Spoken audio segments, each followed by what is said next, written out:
آئے لوگوں زمانے جاہلیت میں لوگ اپنی بیٹیوں کو زندہ دفن زندہ درگور کر دیا کرتے تھے، اور ایسے واقعات حدیث کے اندر بھی مل جاتے ہیں کہ بعض صحابہ نے نبی اکرم کو بتایا تھا کہ ہم نے زمانے جاہلیت میں اتنی بیٹیوں کو دفن کیا۔ اے اللہ کے نبی، زمانے جاہلیت میں نے اپنی بیٹی کو دفن کیا۔ علامہ قرطبی رحمۃ اللہ علیہ اس آیت کریمہ کی تفسیر میں ایک واقعہ نقل کرتے ہیں۔ علامہ قرطبی رحمۃ اللہ علیہ ایک واقعہ اپنی تفسیر قرطبی کے اندر لکھتے ہیں کہ نبی اکرم بیٹھے ہوئے ہیں، آپ کے صحابہ بیٹھے ہوئے ہیں۔ ایک صحابی کہتے ہیں، اے اللہ کے نبی، میں نے زمانے جاہلیت میں بہت بڑا گناہ کیا ہے۔ اے اللہ کے نبی، میں نے بہت بڑا کرائم کیا ہے، کیا میری معافی ہو سکتی ہے؟ کیا میں جنت میں جا سکتا ہوں؟ اللہ کے نبی فرماتے ہیں، ان الاسلام یہدم ما کان قبلہ، ارے ایمان لانے کے بعد، اسلام لانے کے بعد پچھلے تمام گناہ معاف کر دیے جاتے ہیں۔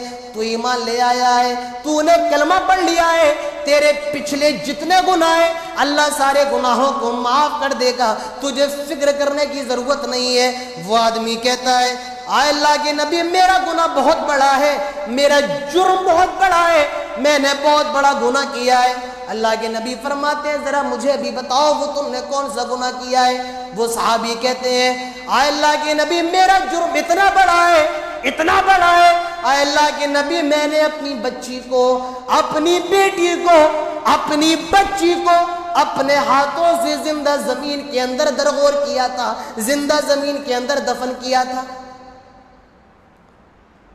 میں کسی سفر پر گیا ہوا تھا، میں گھر میں موجود نہ تھا، میری بیوی کو ایک لڑکی پیدا ہوئی، میرے گھر میں لڑکی کا جنم ہوا، میرے گھر میں ایک لڑکی پیدا ہوتی ہے، میں سفر پہ تھا، میں سفر سے لوٹ کر آیا، میری بیوی نے مجھ سے کہا، آئے میرے شوہر، آپ کو لڑکا پیدا ہوا ہے، آپ لڑکے کے باپ بنے، آپ کو لڑکا پیدا ہوا ہے، آپ کے گھر میں لڑکے کی ولادت ہوئی ہے۔ اے اللہ کے نبی، میں بہت زیادہ خوش ہو گیا کہ میرے گھر میں لڑکا پیدا ہوا ہے، مگر میری بیوی نے مجھ سے جھوٹ بولا تھا، میرے گھر میں لڑکا نہیں بلکہ میرے گھر میں تو لڑکی پیدا ہوئی تھی، مگر میری بیوی نے تو مجھ سے یہ کہہ دیا تھا کہ آئے میرے شوہر خوش ہو جائیے، آپ کو لڑکا پیدا ہوا ہے۔ مگر اللہ کے نبی، یہ حقیقت زیادہ دن چھپنے والی نہیں تھی۔ 4-5 روز کے بعد، 4-5 دن کے بعد مجھے معلوم چل گیا میرے گھر میں لڑکا نہیں بلکہ لڑکی کا جنم ہوا ہے۔ میری بیوی نے مجھ سے جھوٹ بولا ہے، میرے گھر میں لڑکی پیدا ہوئی ہے۔ اے اللہ کے نبی، ابھی میری بچی کی عمر صرف 4-5 دن کی ہے۔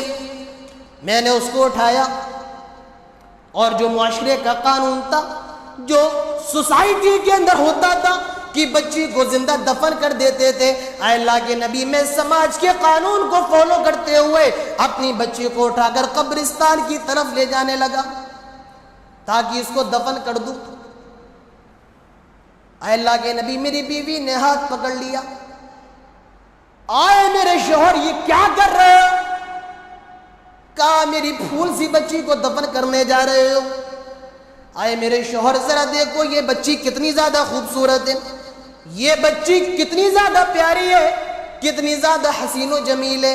اے اللہ کے نبی، میں نے ایک نظر اس لڑکی پہ ڈالی، وہ بہت زیادہ خوبصورت تھی، وہ بہت زیادہ حسین و جمیل تھی۔ جب میں نے اس کے چہرے کو دیکھا تو اس کو جو میں دفن کرنے کے ارادے سے لے جا رہا تھا، میرا ارادہ بدل گیا، اور میں نے کہا، آئے میری بیوی، میں اپنی بچی کو دفن نہیں کروں گا، یہ بہت زیادہ خوبصورت ہے، میں اس کو پالوں گا، پوسوں گا، اس کی تربیت کروں گا، اس کو بڑا کروں گا، میں اس کو دفن نہیں کروں گا۔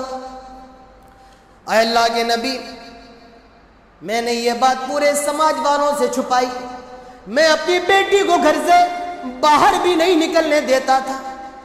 میری بچی سال کے لحاظ سے بڑی ہوتی چلی گئی، 1 سال، 2 سال، 3 سال، 4 سال کی ہو گئی۔ اے اللہ کے نبی، میں نے اس کا نام جمیلہ رکھ دیا۔ وہ مجھے ابو ابو، امی امی کہنے لگی۔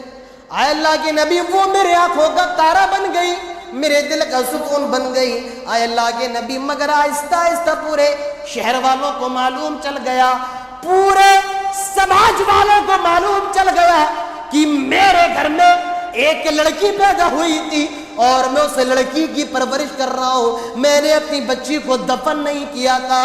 آئے اللہ کے نبی ایک دن مکے کے بازار میں گیا, لوگ مجھے مل کر تانا دینے لگے, دیکھو دیکھو یہ وہی ہے جس نے اپنی بیٹی کو دفن نہیں کیا, اس نے ہمارے سماج کا قانون توڑا ہے, اس نے ہماری سوسائٹی کا قانون توڑا ہے, اس نے ہمارے معاشرے کا قانون توڑا ہے, لہذا سماج سے اس کا بائیکاٹ کر دیا جائے, سماج سے نکال دیا جائے, سوسائٹی سے اس کا بہشکار کر دیا جائے, اس کو معاشرے سے نکال دیا جائے, اس سے ظاہر رشتے ناطے توڑ دیے جائے, اس کو معاشرے سے بے دخل کر دیا جائے. اے اللہ کے نبی اس دن مجھے بہت زیادہ غصہ آ گیا اور میں اپنے گھر پر آیا, میں نے اپنی بیوی سے کہا, آئے میری بیوی تم صبح میری بیٹی کو, تم صبح جمیلہ کو غسل دے دینا, اسے اچھے کپڑے پہنا دینا, اسے تیار کر دینا, کل میں اسے زندہ دفن کر کے آ جاؤں گا. مجھے یہ کام آج سے 4 سال پہلے ہی کر دینا چاہیے تھا, مگر تم نے مجھے روک لیا. کل صبح اس کو تیار کر دینا, کل میں اس کو دفن کراؤں گا. میری بیوی چونک گئی, کیا کہہ رہے ہو؟ آئے میرے شوہر کیا تم نے نشہ کر لیا ہے؟ کیا تم شراب پی کر آئے ہو؟ کیسی بہکی بہکی باتیں کر رہے ہو؟ میں نے اپنی بیوی سے کہا, آئے میری بیوی نہ تو میں نے شراب پی ہے نہ میں نے نشہ کیا ہے, میں جو کہہ رہا ہوں بالکل ہوش اور حواس کے اندر کہہ رہا ہوں, تم صبح اس کو تیار کر دینا. اے اللہ کے نبی میری بیوی کہتی ہے, آئے شوہر, آئے میرے شوہر اگر دفن کرنا ہی تھا تو اس کو پیدا ہوتے کیوں نہ کر دیا؟ جب وہ مجھے امی امی کہنے لگی, جب وہ تمہیں ابو ابو کہنے لگی تب تم اسے دفن کر رہے ہو. اے اللہ کے نبی میں نے اپنی بیوی کو دھمکی دے دی, اگر تو نے جمیلہ کو کچھ بھی بتایا میں تیری گردن کاٹ دوں گا, میں تیری گردن قلم کر دوں گا. اے اللہ کے نبی میری بیوی بھی ڈر گئی اور اس نے میری بچی کو کچھ بھی نہیں بتایا. رات ہوئی, رات کا آدھا وقت گزر گیا, تاریک راتیں, کالی راتیں, اور اس رات میں ماں اپنی بیٹی کو پیار کر رہی ہے, ماں اپنی بیٹی کو چوم رہی ہے, اپنی بیٹی کا بوسہ لے رہی ہے. اس معصوم سی بچی کی آنکھ کھل جاتی ہے, وہ اپنی امی سے کہتی ہے, آئے امی آج سے پہلے تو کبھی آپ نے مجھے اس وقت پیار نہیں کیا, آئے امی آج سے پہلے کبھی آپ نے مجھے نہیں چوما, کیا بات ہے آج اتنی رات میں مجھے پیار کیوں کر رہی ہو؟ اے اللہ کے نبی اس ماں نے اپنی بچی کو کلیجے سے لگا لیا اور رات بھر پیار کرتی رہی, رات بھر چومتی رہی, کیونکہ آج کی رات ہی اس کی بیٹی کی آخری رات تھی. اے اللہ کے نبی صبح یہ ماں اپنی بیٹی کو غسل دینے کے لیے بیٹھی, سر پر پانی ڈالنے والی تھی کہ ماں کی آنکھوں سے آنسو کے قطرے گرنے لگے, ماں کی آنکھیں اشکبار ہو گئیں. یہ بیٹی کہتی ہے, آئے امی کیا بات ہے, کیوں رو رہی ہو؟ رات میں بھی رو رہی تھی, آئے امی اب بھی رو رہی ہو, کیا بات ہے؟ اے اللہ کے نبی ماں نے اپنی بیٹی کو غسل دے دیا. میں نے ایک لنگی میں فاوڑا لپیٹا, کلہاڑی لپیٹی اور اپنی 4 سال کی معصوم بچی کا ہاتھ پکڑا, کہا بیٹی چلو آج میلے میں چلتے ہیں. میں میلے کا بہانہ کر کے اپنی بیٹی کو لے جانے لگا. میری بیٹی نے ایک قدم گھر کے باہر رکھا تھا اور ایک قدم گھر کے اندر تھا. اس کی ماں نے اس کا ہاتھ پکڑ کر روک لیا اور اپنی بیٹی سے پیار کرنے لگی, بے ساختہ چومنے لگی, بیٹی کو چومتی جا رہی ہے. بیٹی کہتی ہے, آئے امی کیا بات ہے, رات میں بھی تم بہت زیادہ پیار کر رہی تھی, آئے میری ماں صبح غسل دیتے وقت بھی رو رہی تھی. آئے امی فکر نہ کرو, میں شام تک کے لیے میلے میں جا رہی ہوں, ابو جان بھی میرے ساتھ میں ہے اور میں آپ سے وعدہ کرتی ہوں کہ آج شام کا کھانا گھر میں آپ کے ساتھ بیٹھ کر کھاؤں گی. اے اللہ کے نبی اب اس بچی کو کیا معلوم تھا, یہ بچی کیا جانتی تھی اس کا یہ باپ اسے دفن کرنے کے لیے لے جا رہا ہے. اے اللہ کے نبی میں نے اپنی بیٹی کا ہاتھ پکڑا اور ایک بیابان صحرا میں چلا گیا, بیابان میدان میں چلا گیا. میری بیٹی سوچ رہی ہے کہ میں تو آج میلہ دیکھنے جا رہی ہوں, میں تو آج نمائش دیکھنے جا رہی ہوں, مگر میری بیٹی کو نہیں معلوم کہ اس کا باپ اسے دفن کرنے کے لیے لایا ہے. اے اللہ کے نبی, میں گڈھا کھودنے لگا, میں قبر کھودنے لگا, گڈھا کھودتا جا رہا ہوں, قبر کھودتا جا رہا ہوں کہ میرے کپڑے پر مٹی آ جاتی ہے. میری بیٹی دوڑتی ہوئی آئی اور اپنے ہاتھوں سے اس میری مٹی کو صاف کیا اور کہا, ابو ذرا آہستہ آہستہ گڈھا کھودیے, آپ کے کپڑے گندے ہو رہے ہیں. آئے ابو, ابھی تو میلہ دیکھنے جانا ہے. آئے ابو, آپ کے کپڑے گندے ہو جائیں گے, ذرا آہستہ آہستہ مٹی کھودیے.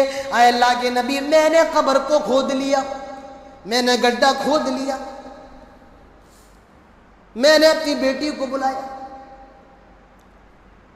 4 سال کی معصوم بچی میرے سامنے موجود ہے.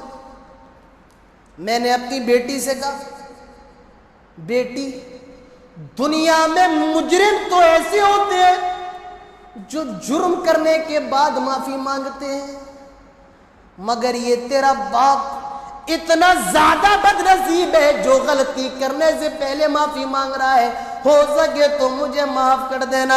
اے اللہ کے نبی, میری بیٹی کو کیا معلوم تھا, میں نے اس کے دونوں ہاتھوں کو پکڑا, دونوں پیروں کو سختی سے پکڑا اور اس قبر کے اندر, اس گڈھے کے اندر ڈال دیا اور اوپر سے مٹی ڈالنا شروع کر دی. اے اللہ کے نبی, میری بیٹی پریشان ہو گئی, میں مٹی ڈالتا جا رہا ہوں اور میری بیٹی چیختی ہوئی یہ کہتی جا رہی ہے, آئے میرے ابو یہ کیا کر رہے ہو, یا عبدی ماذا تفعل, آئے ابو یہ میرے ساتھ کیا کر رہے ہو.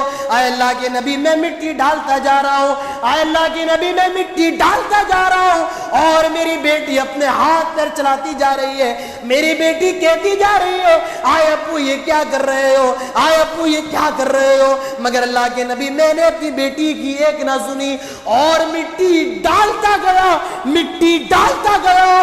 میں نے اس کی قبر کو برابر کر دیا, میں نے اس کی قبر کو پاٹ دیا, قبر کو برابر کر دیا. میری بیٹی اندر سے چیخ رہی ہے, اس کے چیخنے کی آواز آ رہی ہے. میں نے ذرا جھک کر قبر کے اندر کان لگایا, میری بیٹی چیخ چیخ کر کہتی جا رہی ہے, آئے ابو مجھے جلدی سے باہر نکال لو, آئے ابو میرا دم گھٹ رہا ہے, آئے ابو یہ میرے ساتھ کیا کر ڈالا, آئے ابو مجھے باہر نکالو. مگر اللہ کے نبی, میں نے اپنی بیٹی کی ایک نہ سنی. میں نے پھر دوبارہ کان لگایا, میری بیٹی کہتی ہے, آئے ابو اگر دفن کرنا ہی تھا تو پیدا ہوتے کیوں نہ کر دیا. جب میں ابو ابو کہنے لگی, جب میں امی امی کہنے لگی, تب تم مجھے دفن کر رہے ہو.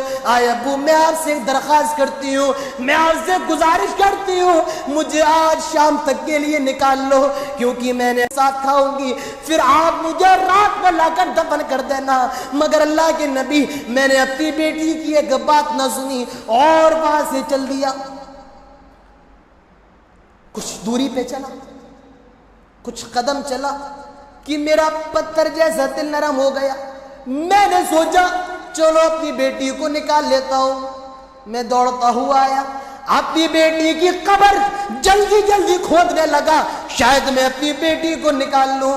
مگر اللہ کے نبی, جب میں نے قبر کھود لی تو میں نے دیکھا اس قبر کے اندر میری بیٹی کی لاش پڑی ہوئی ہے, وہ گھٹ گھٹ کر اس قبر کے اندر مر گئی. اے اللہ کے نبی, یہ میرا گناہ بہت زیادہ بڑا ہے. اللہ کے نبی فرماتے ہیں, لوگوں اپنی بیٹیوں کو زندہ درگور کرنا چھوڑ دو. یہ صحابی اپنا واقعہ سناتے ہیں. صحابی نے نگاہ اٹھائی, نبی اکرم کے روشن چہرے کو دیکھا, آپ اس قدر رو رہے, اس قدر رو رہے کہ آپ کی داڑھی بھی آپ کے آنسوؤں سے بھیگ گئی. اللہ کے نبی فرماتے ہیں, آئے صحابی پھر سناؤ. صحابی نے پھر سنایا, صحابہ بھی رونے لگے, اللہ کے نبی بھی رو رہے ہیں اور دوسرے صحابہ اس صحابی کو منع کر رہے ہیں, ایک خاموش رہو, دیکھو اللہ کے نبی رو رہے ہیں. اللہ کے نبی فرماتے ہیں, آئے صحابہ اپنی بیٹیوں کو درگور کرنا چھوڑ دو, آئے لوگوں اپنی بیٹیوں کو زندہ دفن کرنا چھوڑ دو. وَإِذَا الْمَوْءُودَةُ سُئِلَتْ بِأَيِّ ذَنبٍ قُتِلَتْ, قیامت کے دن ایسی لڑکیوں سے سوال کیا جائے گا کہ تمہارے باپ نے تم کو کیوں قتل کیا تھا, جب کسی کو لڑکی کی خوشخبری دی جاتی تھی تو وہ اس کو دفن کر دیتا تھا. یہ زمانی جاہلیت کا حال تھا. مگر غور کیجئے جب اسلام آیا, جب اللہ کے نبی آئے تو عورتوں کو اتنا بلند مقام دیا دنیا کے اندر کسی اور مذہب نے نہیں دیا ہے. اللہ کے نبی فرماتے ہیں عورت الدنیا کلھا متاع وخیر متاع الدنیا المرأۃ الصالحہ, دنیا کی سب سے گریٹ چیز نیک عورت ہے.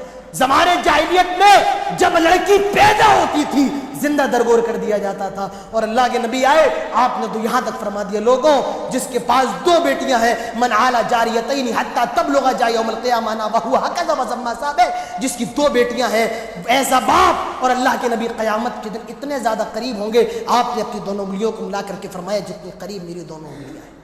بیٹے کے بارے میں نہیں کہا جس کے 2 لڑکی ہوں وہ اللہ کے نبی کے قریب ہوگا, نہیں, آپ نے فرمایا جو 2 بیٹیوں کی اچھی پرورش کر لے, ان کو اچھی دین کی تعلیم دے, ان کو اچھی تربیت کر دے, اللہ کے نبی اور قیامت کے دن اتنے زیادہ قریب ہوں گے. آپ نے اپنی دونوں انگلیوں کو ملا کر کے فرمایا جتنی قریب میری دونوں انگلیاں ہیں. آج میری مائیں بہنیں بھی غور کریں کہ اسلام نے ان کو کیا بلندی دی ہے, کیا مقام دیا ہے. زمانے جاہلیت میں لڑکی پیدا بعد میں ہوتی تھی, اس کا باپ قبر پہلے کھود دیتا تھا. اسلام نے مقام دیا ہے.